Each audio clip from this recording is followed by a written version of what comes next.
ನಮಸ್ತೆ ವೀಕ್ಷಕರೇ, ಲಕ್ಷ್ಮೀ ಕನ್ನಡತಿ ಚಾನಲ್ಗೆ ಸ್ವಾಗತ. ನಾನು ಇವತ್ತು ಚಿಕನ್ ಕಬಾಬ್ ಮಾಡೋದು ಯಾವ ಥರ ಅಂತ ತೋರಿಸ್ತಾ ಇದ್ದೀನಿ. ನೋಡಿ ಯಾವ ಥರ ಬಂದಿದೆ ಅಂತೇಳಿ ನೀವು ತೋರಿಸ್ತಿದ್ದೀನಿ ಏನೇನು ಇಂಗ್ರೀಡಿಯೆಂಟ್ಸ್ ಬೇಕು ಅಂತೇಳಿ. ಹಸಿಮೆಣಸಿನ್ಕಾಯಿ ತೊಗೊಂಡಿದ್ದೀನಿ ಒಂದು 3-4, ಬೆಳ್ಳುಳ್ಳಿ 1 ಗೆಡ್ಡೆ ಬೆಳ್ಳುಳ್ಳಿ ತೊಗೊಂಡಿದ್ದೀನಿ, ಶುಂಠಿ ತೊಗೊಂಡಿದ್ದೀನಿ, ಒಂದು ಅರ್ಧ ಟೀ ಸ್ಪೂನು ಕಾಳು ಮೆಣಸು ತೊಗೊಂಡಿದ್ದೀನಿ. ಇದನ್ನು ಒಂಚೂರು ಪೇಸ್ಟ್ ಮಾಡಿಕೊಂಡು ಇದಕ್ಕೆ ಮಿಕ್ಸ್ ಮಾಡ್ಕೊಳ್ಳೋಣ. ಅದಕ್ಕೆ ಒಂಚೂರು ಹೇಳ್ತೀನಿ ನೋಡಿ ವೀಕ್ಷಕರೇ, ಇಲ್ಲಿ ಪೇಸ್ಟ್ ಮಾಡ್ಕೊಂಡಿದ್ದು ಇದಕ್ಕೆ ಸೇರಿಸ್ತೀನಿ ನಾನು.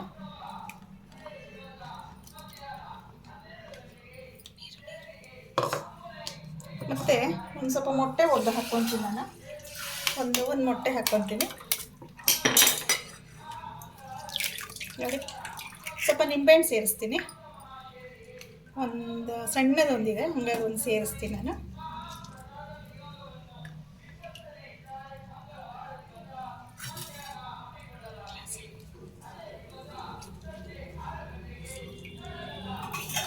ಈಗ ಇದನ್ನು ಮಿಕ್ಸ್ ಮಾಡ್ಕೊಳ್ಳೋಣ. ಮತ್ತು ನಾನು ಎಕ್ಸ್ಟ್ರಾ ಏನು ರೆಡಿ ಪೌಡ್ರ್ ಏನು ಸೇರಿಸಲ್ಲ, ನಾನು ಇದನ್ನೇ ಹಾಕ್ಕೊತೀನಿ ನಾನು. ಇಷ್ಟೇ ನಾನು ಮಸಾಲೆ ಕಬಾಬಿಗೆ.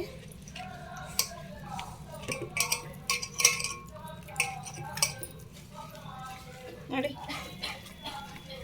ಮತ್ತು ಕಲ್ಲರ್ ಏನೂ ಹಾಕ್ತಿಲ್ಲ ನಾನು. ಏನೋ ಖಾರದ ಪುಡಿ ಬೆಳೆಸಿದ್ನಲ್ಲ ಅದೇ ಸಾಕಾಗುತ್ತೆ ನೋಡಿ ವೀಕ್ಷಕರೇ. ಈ ಥರ ಬಂದಿದೆ.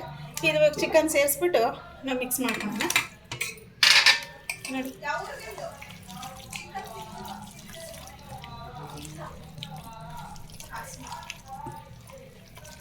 ನೋಡಿ ಈ ಥರ ಮಿಕ್ಸ್ ಮಾಡಿ ಒಂದು ಅರ್ಧ ಗಂಟೆ ನಾವು ಇಟ್ಬಿಡೋಣ. ಅದೊಂದು ಸ್ವಲ್ಪ ಎಲ್ಲ ನಿಂತ್ಕೊಂಡು ಅದು ಅಬ್ಸರ್ವ್ ಮಾಡ್ಕೊಬೇಕು ಅದಕ್ಕೀಗ ಮಸಾಲೆ ಎಲ್ಲ ಚಿಕನ್ಗೆ. ಹಾಗಾಗಿ ನೋಡಿ ಈ ಥರ ಬಂದಿದೆ. ನಾವು ಇದನ್ನು ಅಬ್ಸರ್ವ್ ಮುಚ್ಚಿಟ್ಬಿಡೋಣ. ಮುಚ್ಚಿಟ್ಟು ಒಂದು ಅರ್ಧ ಗಂಟೆ ನಾವು ನೆನೆಸ್ಕೊಳ್ಳೋಣ ಮಸಾಲೆಯಲ್ಲಿ ನೋಡಿ ವೀಕ್ಷಕರೇ. ಇದು ನೆಂದಿದೆ, ಈಗ ಒಂದು ಹಾಫ್ ಆನ್ ಅವರ್ ಆಗಿದೆ. ಇದನ್ನು ನಾನು ಎಣ್ಣೆ ಕಾಯಕ್ಕಿಟ್ಟಿದ್ದೀನಿ, ಅದನ್ನು ಹಾಕ್ತೀನಿ ಗೋಬಿ ಇದು ಕಬಾಬಿಗೆ. ವೀಕ್ಷಕರೇ, ಎಣ್ಣೆ ಕಾದಿದೆ, ನಾನು ಇವಾಗ ಕಬಾಬ್ ಹಾಕ್ತೀನಿ. ಒಂದೊಂದೇ ಹಾಕೋಣ. ನಾನು ಸ್ವಲ್ಪನೇ ಎಣ್ಣೆ ಹಾಕ್ಕೊಂಡಿದ್ದೀನಿ. ಇದು ಚಿಕನ್ ಕಾದಿರೋದ್ರಿಂದ ಮತ್ತು ಬೇರೆ ಯಾವುದಕ್ಕೂ ಯೂಸ್ ಮಾಡೋಕ್ಕೆ ಬರೋದಿಲ್ಲ, ಮತ್ತು ಚಿಕನ್ಗೆ ಹಾಕಬೇಕಾಗುತ್ತೆ ಅದು. ಹಾಗಾಗಿ ನೋಡಿ ಈ ಥರ ಒಂದು ಜಾಸ್ತಿ ಉರಿನಲ್ಲಿ ಇಟ್ಕೊಂಡು ಆಮೇಲೆ ಒಂಚೂರು ಮಧ್ಯಮ ಉರಿನಲ್ಲಿ ಇಟ್ಕೊಂಡು ಬೇಯಿಸ್ಕೊಳ್ಳೋಣ ಚಿಕನ್ನ.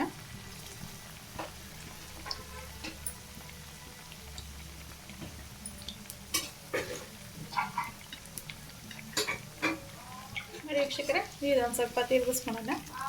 ನಾನು ಇದು ಕಲ್ಲರ್ ಹಾಕಿಲ್ಲ, ನಾವೇನು ಮನೇಲೆ ರೆಡಿ ಮಾಡಿದ್ವಲ್ಲ, ಹಾಗಾಗಿ ನಾನು ಇದಕ್ಕೆ ಬಣ್ಣ ಗಿಣ್ಣ ಏನು ಮಿಕ್ಸ್ ಮಾಡಿಲ್ಲ ನೋಡಿ.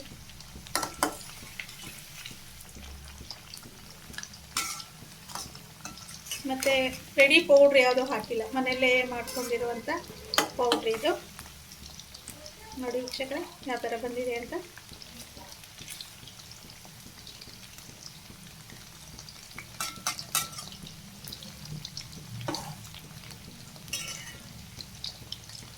ಈಗ ಒಂದು ಮಧ್ಯಮ ಊರಿನಲ್ಲಿ ಇಟ್ಕೊಳ್ಳೋಣ.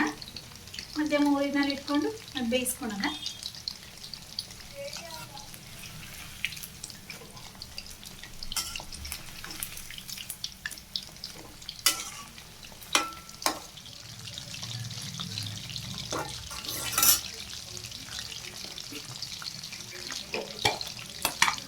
ನೋಡಿ ವೀಕ್ಷಕರೇ, ಇದು ಆಗ್ತಾ ಇದೆ, ನನಗೆ ತೆಗಿಬೇಕಾಗುತ್ತೆ. ಈ ಟೈಮಲ್ಲಿ ನಾನು ಕರ್ಬೇವು ಸೊಪ್ಪು ಸೇರಿಸ್ಕೊತೀನಿ ನೋಡಿ. ಕರ್ಬೇವು ಸೊಪ್ಪು ಸೇರಿಸ್ಕೊಂಡು ಫ್ರೈ ಮಾಡ್ಕೊಳ್ಳೋಣ.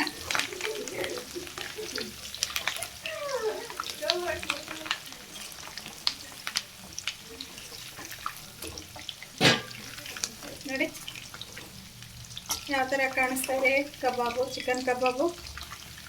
ಸ್ವಾದಿಷ್ಟವಾದ ರುಚಿಯಾದ ಚಿಕನ್ ಕಬಾಬ್ ರೆಡಿಯಾಗಿದೆ ನೋಡಿ. ನಾನೀಗ ಬೇರೆ ಕಡೆ ತಕ್ಕೊತೀನಿ ನಾನು ಒಂದು ಬಾಣಲಿಗೆ. ವೀಕ್ಷಕರೇ, ಯಾವ ಥರ ಬಂದಿದೆ ಕಬಾಬು ಅಂತೇಳಿ ಚಿಕನ್ ಕಬಾಬು ನೋಡಿ. ಇಷ್ಟ ಆದರೆ ಲೈಕ್ ಮಾಡಿ, ಶೇರ್ ಮಾಡಿ, ಸಬ್ಸ್ಕ್ರೈಬ್ ಮಾಡಿಕೊಡಿ.